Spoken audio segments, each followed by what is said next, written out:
People were telling me that I was ignoring them or being unresponsive at times or staring off into space. They assumed it was daydreaming. Looking back, I realized that there were small chunks of time that were erased from my memory. When these memory lapses became more frequent, John realized it was time to seek medical attention. He was stunned when a doctor told him he was having epileptic seizures. I was floored. Seizures, epilepsy, me? Most people think of seizures as a typical grand mal seizure. You fall, collapse, shake. Mine were just bits of time that were just being erased. Seizures are very much like a person's fingerprint. They're very unique to them. What they do is often very individual, but all those things happen because of a change in the electrical activity of the brain.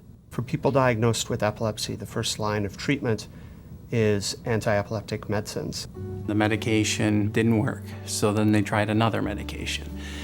And medication after medication, and none of them were working, and all of them had different side effects. John was no longer allowed to drive. His epilepsy made working difficult, and his quality of life deteriorated. As the seizures were progressing, I moved from doctor to doctor. I finally went to a highly referred neurologist, and he told me I need to learn to live with it. But my mother did not accept that answer.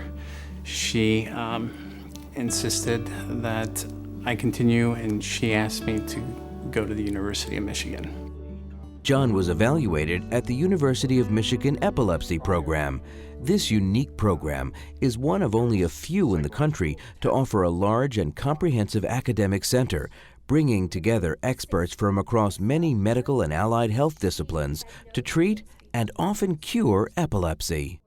Patients are seen individually by various components of this multidisciplinary group. We all sit down around a table with all the information in front of us and look at all that information and try to arrive at collective wisdom that will hopefully give us an approach that is safe and effective for the treatment of the patient's epilepsy.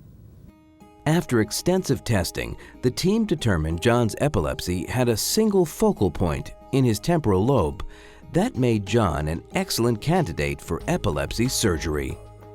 Whenever there is a focus that's starting the seizures, and that focus can be potentially removed for cure of the epilepsy, those are patients who we'd consider for the surgery.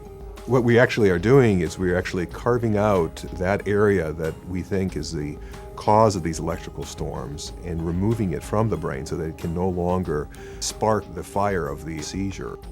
Neurosurgery for treatment of epilepsy has traditionally been underutilized. The estimates are that only about 1 or 2 out of 100 people who are eligible for a neurosurgical treatment for their epilepsy actually ever get to the operating room. He was a beautiful, beautiful butterfly. Epilepsy surgery can be transformative. It allows a person who's lived all their life with seizures, unable to drive, on multiple medicines, and often with unacceptable side effects, to live a life without seizures, to drive, to get employment, to restart their life socially, economically, personally.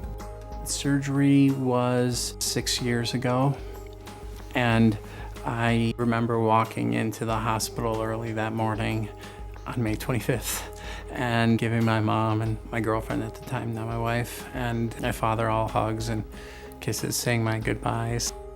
6 years seizure-free, and I'm very happy about it. It's like it was